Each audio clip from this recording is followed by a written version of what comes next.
Lochinvar by Anonymous. Oh, young Lochinvar is come out of the west. Through all the wide border his steed is the best. And save his good broadsword he weapon had none. He rode all unarmed, and he rode all alone. So faithful in love, and so dauntless in war, there never was knight like the young Lochinvar. He stayed not for brake, and he stopped not for stone. He swam the Esk river where ford there was none. But, ere he alighted at Netherby gate, the bride had consented.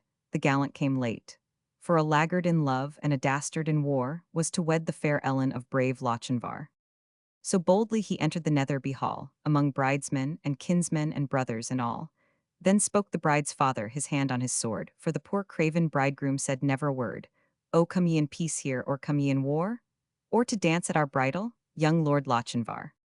I long wooed your daughter, my suit you denied. Love swells like the Solway, but ebbs like its tide. And now am I come, with this lost love of mine, to lead but one measure, drink one cup of wine. There be maidens in Scotland, more lovely by far, that would gladly be bride to the young Lochinvar. The bride kissed the goblet, the knight took it up, he quaffed off the wine, and he threw down the cup. She looked down to blush, and she looked up to sigh, with a smile on her lip and a tear in her eye. He took her soft hand, ere her mother could bar. Now tread we a measure, said young Lochinvar. So stately his form, and so lovely her face, that never a hall such a galliard did grace. While her mother did fret, and her father did fume, and the bridegroom stood dangling his bonnet and plume, and the bride maidens whispered, "'Twere better by far to have matched our fair cousin with young Lochinvar." One touch to her hand, and one word in her ear, when they reached the hall door, and the charger stood near. So light to the croup the fair lady he swung, so light to the saddle before her he sprung. She is won. We are gone, over bank, bush, and score, they'll have fleet steeds that follow, cried young Lochinvar. There was mounting, Mong Grahams of the Netherby clan. Forsters, Fenwicks, and Musgraves, they rode and they ran. There was racing and chasing on Canopy Lay, but the lost bride of Netherby ne'er did they see.